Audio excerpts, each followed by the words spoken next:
How do you explain when things don't go as we assume? Or better, how do you explain when others are able to achieve things that seem to defy all of the assumptions? For example, why is Apple so innovative? Year after year after year after year, they're more innovative than all their competition. And yet, they're just a computer company. They're just like everyone else. They have the same access to the same talent, the same agencies, the same consultants, the same media. Then why is it that they seem to have something different? Why is it that Martin Luther King led the civil rights movement? He wasn't the only man who suffered in a pre-civil rights America, and he certainly wasn't the only great orator of the day. Why him? And why is it that the Wright brothers were able to figure out controlled powered manned flight when there were certainly other teams who were better qualified, better funded, and they didn't achieve powered manned flight, and the Wright brothers beat them to it? There's something else at play here. About 3.5 years ago, I made a discovery, and this discovery profoundly changed my view on how I thought the world worked, and it even profoundly changed the way in which I operate in it. As it turns out, there's a pattern. As it turns out, all the great and inspiring leaders and organizations in the world, whether it's Apple or Martin Luther King or the Wright brothers, they all think, act, and communicate the exact same way, and it's the complete opposite to everyone else. All I did was codify it. And it's probably the world's simplest idea. I call it the golden circle.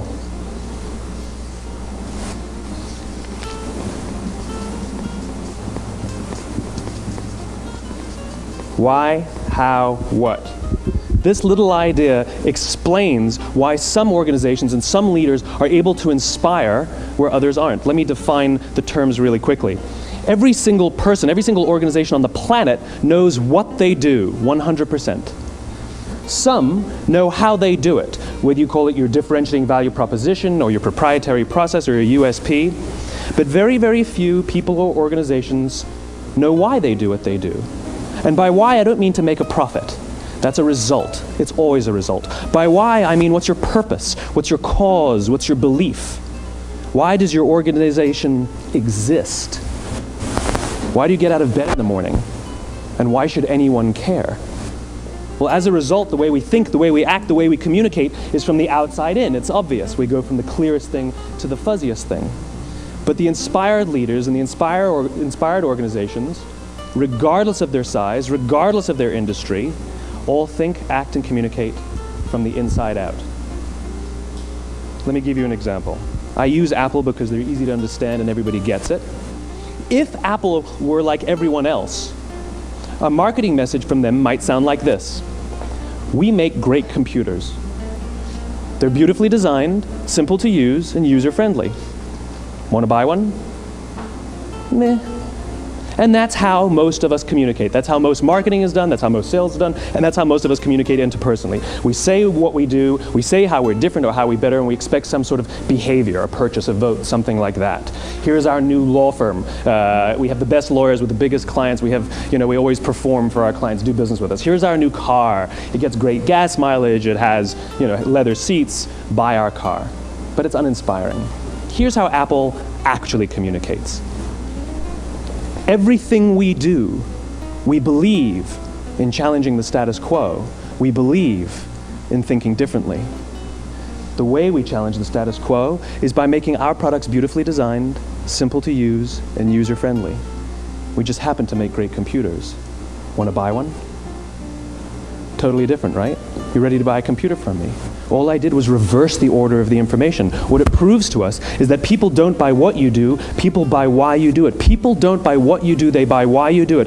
This explains why every single person in this room is perfectly comfortable buying a computer from Apple. But we're also perfectly comfortable buying an MP3 player from Apple, or a phone from Apple, or a DVR from Apple. But as I said before, Apple's just a computer company. There's nothing that distinguishes them structurally from any of their competitors. Their competitors are all equally qualified to make all of these products. In fact, they tried. A few years ago, Gateway came out with flat-screen TVs. They're eminently qualified to make flat-screen TVs. They've been making flat-screen monitors for years. Nobody bought one.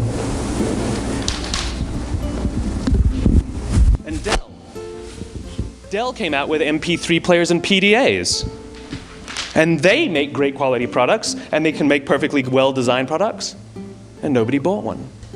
In fact, talking about it now, we can't even imagine buying an MP3 player from Dell. Why would you buy an MP3 player from a computer company? But we do it every day. People don't buy what you do, they buy why you do it. The goal is not to do business with everybody who needs what you have. The goal is to do business with people who believe what you believe. Here's the best part. None of what I'm telling you is my opinion. It's all grounded in the tenets of biology, not psychology, biology. If you look at a cross-section of the human brain looking from the top down, what you see is the human brain is actually broken into three major components that correlate perfectly with the golden circle. Our newest brain, our Homo sapien brain, our neocortex, corresponds with the what level. The neocortex is responsible for all of our rational and analytical thought and language. The middle two sections make up our limbic brains, and our limbic brains are responsible for all of our feelings, like trust and loyalty.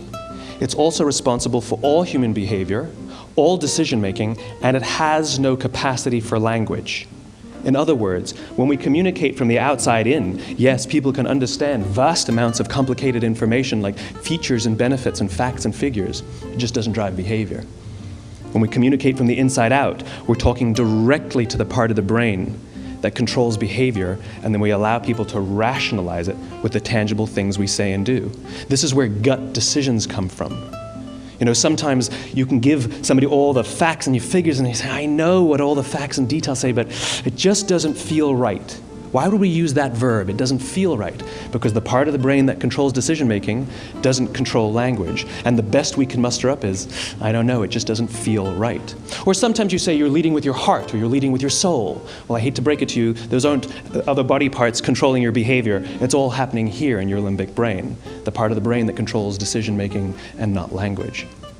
But if you don't know why you do what you do, and people respond to why you do what you do, then how will you ever get people to vote for you or buy something from you, or more importantly, be loyal and want to be a part of what it is that you do? Again, the goal is not just to sell people who need what you have. The goal is to sell to people who believe what you believe. The goal is not just to hire people who need a job. It's to hire people who believe what you believe. I always say that, you know, there's if you hire people just because they can do a job, they'll work for your money. But if you hire people who believe what you believe, they work for you with blood and sweat and tears. And nowhere else is there a better example of this than with the Wright brothers. Most people don't know about Samuel Pierpont Langley.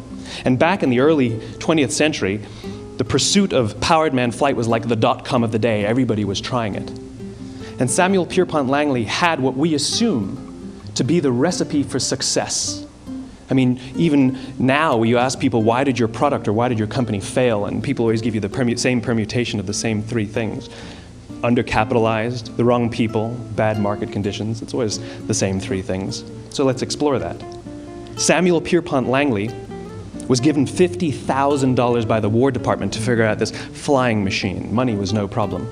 He held a seat at Harvard and worked at the Smithsonian and was extremely well connected. He knew all the big minds of the day. He hired the best minds money could find, and the market conditions were fantastic. The New York Times followed him around everywhere, and everyone was rooting for Langley. And how come we've never heard of Samuel Pierpont Langley?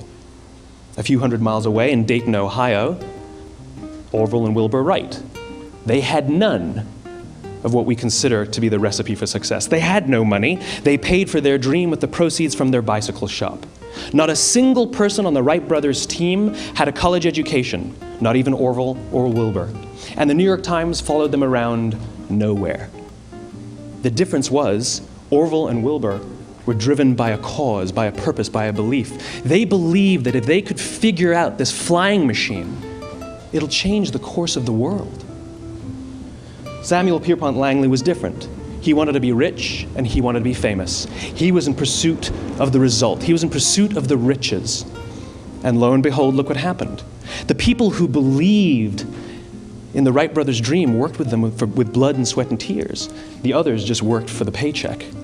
And they tell stories of how every time the Wright brothers went out, they would have to take 5 sets of parts because that's how many times they would crash before they came in for supper.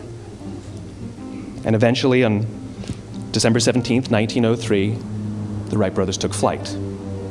And no one was there to even experience it. We found out about it a few days later. And further proof that Langley was motivated by the wrong thing, the day the Wright brothers took flight, he quit. He could have said, "That's an amazing discovery, guys. Now we'll improve upon your technology." But he didn't. He wasn't first. He didn't get rich. He didn't get famous. So he quit. People don't buy what you do, they buy why you do it. And if you talk about what you believe, you will attract those who believe what you believe. Well, why is it important to attract those who believe what you believe? Something called the law of diffusion of innovation. And if you don't know the law, you definitely know the terminology. The first 2.5% of our population are our innovators. The next 13.5% of our population are our early adopters. The next 34% are your early majority, your late majority, and your laggards. The only reason these people buy touch-tone phones is because you can't buy rotary phones anymore. We all sit at various places at various times on the scale, but what the law of diffusion of innovation tells us is that if you want mass market success or mass market acceptance of an idea, you cannot have it until you achieve this tipping point between 15 and 18% market penetration, and then the system tips.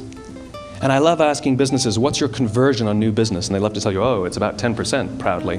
Well, you can trip over 10% of the customers. We all have about 10% who just get it. That's how we describe them, right? That's like that gut feeling, oh, they just get it. The problem is, how do you find the ones that just get it before you're doing business with them versus the ones who don't get it? So it's this here, this little gap, that you have to close, as Geoffrey Moore calls it, crossing the chasm. Because you see, the early majority will not try something until someone else has tried it first. And these guys, the innovators and the early adopters, they're comfortable making those gut decisions. They're more comfortable making those intuitive decisions that are driven by what they believe about the world, and not just what product is available. These are the people who stood online for 6 hours to buy an iPhone when they first came out, when you could have just walked into the store the next week and bought one off the shelf. These are the people who spent $40,000 on flat screen TVs when they first came out, even though the technology was substandard. And by the way, they didn't do it because the technology was so great. They did it for themselves. It's because they wanted to be first. People don't buy what you do, they buy why you do it. And what you do simply proves what you believe. In fact, people will do the things that prove what they believe. The reason that person bought the iPhone in the first 6 hours, or stood in line for 6 hours, was because of what they believed about the world and how they wanted everybody to see them. They were first. People don't buy what you do, they buy why you do it. So let me give you a famous example, a famous failure and a famous success of the law of diffusion of innovation. First, the famous failure. It's a commercial example. As we said before a second ago, the recipe for success is money and the right people and the right marketing conditions, right? You should have success then. Look at TiVo. From the time TiVo came out about 8 or 9 years ago to this current day, they are the single highest quality product on the market. Hands down, there is no dispute.